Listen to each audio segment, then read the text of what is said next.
No, no.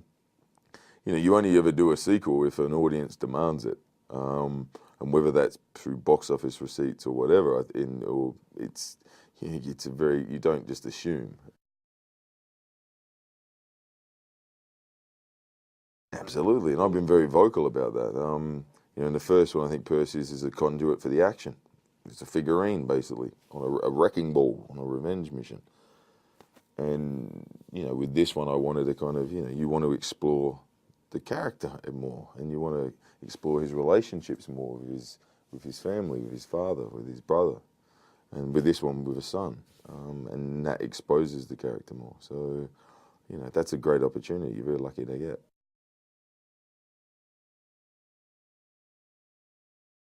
It's a dysfunctional family who just happen to be the god of gods and the god of war and the god of the underworld, and a demigod. And I think that's what's great about this movie is that was for us, for Liam, myself, Jonathan, a primary focus of the reason why we wanted to come back, to explore those dynamics.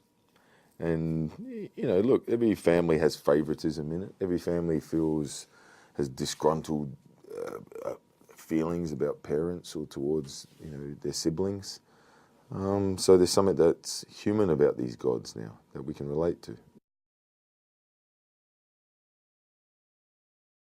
Because someone in the room said Perseus is going to be Luke Skywalker, and he said, well, actually, I want Perseus to be Han Solo. I thought that was freaking cool. Yeah.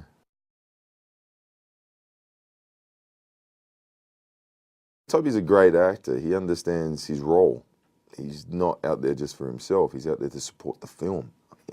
It's very rare, and that's what I love about Toby. I can work closely with him. It's never about ego. It was just about what are the dynamics between Perseus and Agenor, and how do we make this ping for an audience, to use a word that I like to throw around. How do we make it fun for an audience? So a lot of the lines that me and Agenor have, we just made up ourselves. And Jonathan allowed us the freedom to do that. Bill Nye brings his own weird and wacky take on it. That wasn't on the page. That's his Bill coming in and going, this is what I want to deliver. And as I said, with Toby, it was me, Toby, and Jonathan would rework that script. And because you're living these characters for 5 months, you're in the world for 5 months, and it's very rare that you get that opportunity, and the best directors have the confidence to let you. It was my idea. My idea was to beat Perseus up. I'd seen a lot of movies where the hero had a rippling six-pack, and it was all about how fluid the choreography was. And I grew up watching movies like Lethal Weapon and Die Hard, Mad Max, old westerns I love. And it was a case of going with their heroes where Bruce and Mel do it great. Harrison does it great in Indiana. Characters where it's a struggle. It's hard work. If you look at Die Hard, he gets his feet cut up and he can't walk, and you feel that pain. And I hadn't seen that for a while in movies. And I'd seen all the superheroes. I hadn't seen a fallible hero. We needed a girl with spunk, is what we needed. We needed a girl that you would believe could be a leader. Maybe not necessarily a warrior, because I don't believe she's an absolute warrior. I believe she's learning. She's learning a responsibility as a leader in this movie. And Rosamund had all the correct attributes.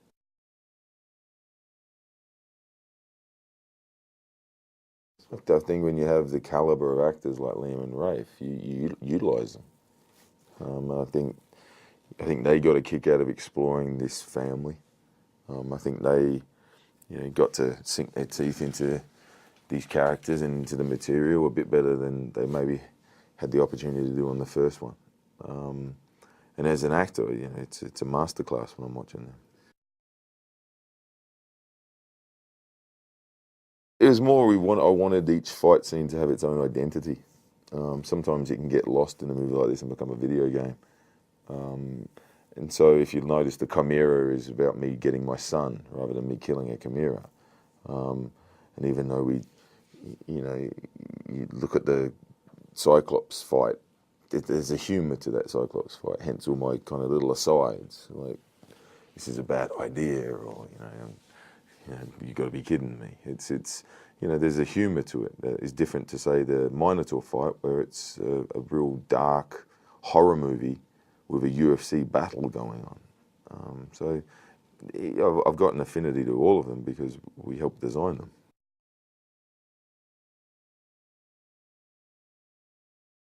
You detail it. You detail whatever's not there. So, look, it's not just a case of here's a tennis ball the size of a Cyclops. I'm not going to have that. I would rather the special effects team come on board, Jonathan comes aboard, and we call time out and we detail what this Cyclops actually is going to do. Because there's other facets other than just the size of it. There's a great moment where the Cyclops screams, and I put my head to my ears because it's like a massive foghorn. Well, that's not in the script. That's just because I said, wouldn't this thing be yelling? And if it's that big, wouldn't it be loud? So now it helps me design my reactions. It's like the winged horse hitting me.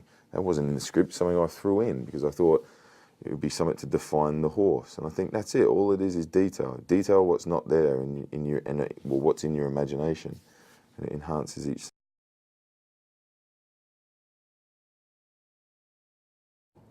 I wanted to have a bit more of the complexity of Hades.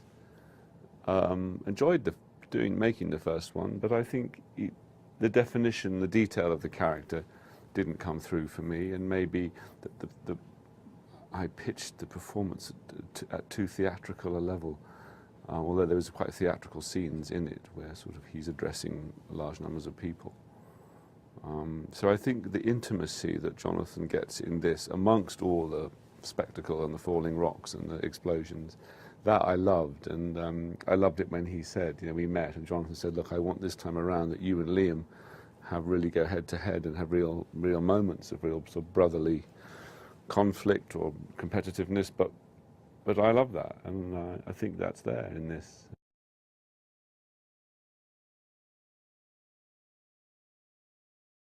Sometimes we caught up, we would look at each other very seriously and then just start to laugh because we would suddenly be it is, there's a bit of your head that can find the whole thing ludicrous, that you're there in these long robes and beards and moustaches and acting very seriously, and you see the funny side of it.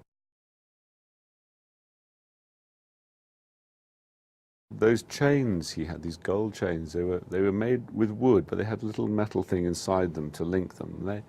And they were very heavy, and he had to be like this, and he had to wear this heavy stuff on him, physically quite demanding. And then those sort of sets, there was real sort of flames that I guess afterwards visual effects build on, but real flames bursting up around us, and they got quite hot, and the rocky surface that they had built in the studios was quite tricky. It wasn't and there was a slight danger. I mean, they did build this rocky outcrop, and there was a fall of about, I don't know, 15 feet or 20 feet maybe. We had crash mats underneath, so that you had to be. It was kind of tricky, and working with a crew on a rocky outcrop in the studio with cameras to be quite watch what you're doing.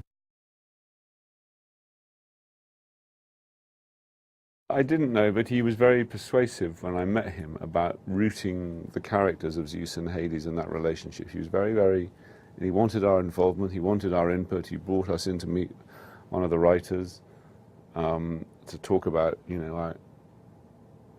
and so I think a couple of lines that we improvised. I remember I tweaked a couple of things myself and obviously showed them to him, but he was very generous in allowing input for the characters to be, to have ideas about the dialogue, little moments. I think there's one moment with Liam and I where we improvised some stuff, and Jonathan loved that. Jonathan Liebesman's really what attracted me to the project in the first place, his ideas right from the outset. Because truth be told, I read it and I was like, oh man, I'm not entirely sure, because on the page he was a very 2D sort of say the wrong thing at the wrong time kind of character. And when I met Jonathan, I said, look, that's not what I want to do with it. I want to do this with it and what ends up in the film with it. And Thankfully, Sam was on board with that, and we really worked together a great deal to sort of promote that character. But, you know, what keeps me in that realm is that beard, you know. When you grow something like that, no one else wants to touch. I was hailing cabs in London like, I have money, oh, please. Well, I think maybe I was slightly fluky with it because I was new and Jonathan was new. So I think maybe there was a part of it that linked us that was like, we're both new, let's go in there and pretend we're a really solid team. But actually we became that. And, you know, I think it's very nerve-wracking. Jonathan's a young director, if you think about it, and is trying to make a name for himself. And he's dealing with Ralph Fiennes and Bill Nighy and Liam Neeson and Sam Worthington. And, you know, his nerves were right at the peak. But you know, the fact that those guys are professionals, the fact that they're veterans, some of them, I think eased him into it greatly. So that when I had an idea, the preparation I do at home, I don't rely on the director to go, so in this scene, what am I doing? You know, I do a lot. And Jonathan's very good at spotting a good idea. So, yeah, you have to work and support all these people. You're not just there to be like, well, wait a minute,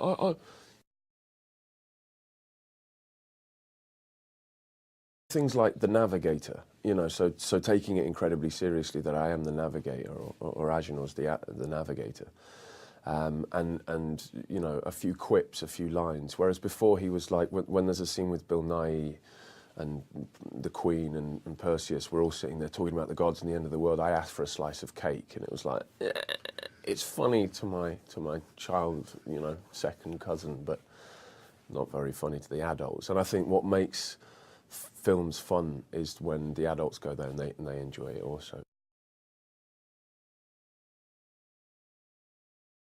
I wasn't, now I can, but at the time I was sort of going through a bit of that myself. I was thinking, geez, I think I have a couple of these issues. So it was nice to create a journey for Agenor that at the beginning, when he's shunning one half of himself, i.e. the godly side and the gods, you know, his journey was to complete himself as a person and embrace all that he is. You know, so it was. I didn't talk about that on set because it doesn't make for fun, light-hearted conversation. But you know, it was where I was trying to go with that character. He is greatly involved. I think he was greatly involved last time. I just think people sort of. He has great ideas, and you know, being an Englishman, being an Australian, being a South African, sometimes we say things at volume.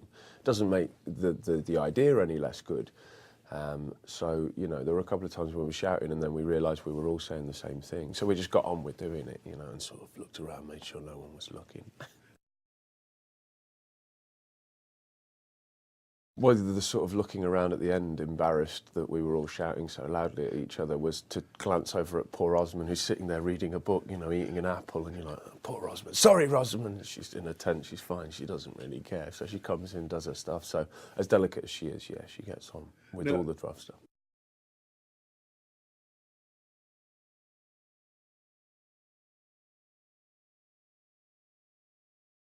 I enjoyed being hoisted upside down. Being hoisted into the air also. So I had a lot of good fun times, you know. Fighting with Sam, figuring out, you know, in the middle of a dusty hill in Tenerife, throwing a trident to one another successively over and over. You know, we patted ourselves on the back quite heavily when we achieved that. You have, it's 14 hours a day. You have, and that's, you know, plus makeup and hair. You have no time to sort of like have to do all these things to unwind. It is very simple to go to sleep. You're knackered, so you want to sleep. But after the shoot, how I came down from it was I had to shear my face like a sheep. You know, the hair sort of fell forward and hung. So I had this big, like, it was horrendous. I think that refers to the hideous grazes we got whilst leaping about in the sand and pretending that Ares had blown us back with his mighty power, or, you know, the wall had come quickly, more quickly than we expected. Yeah, I think that's I did experience it. I experienced it in a sort of 12 and a half inches along the backside of my thigh. Yeah.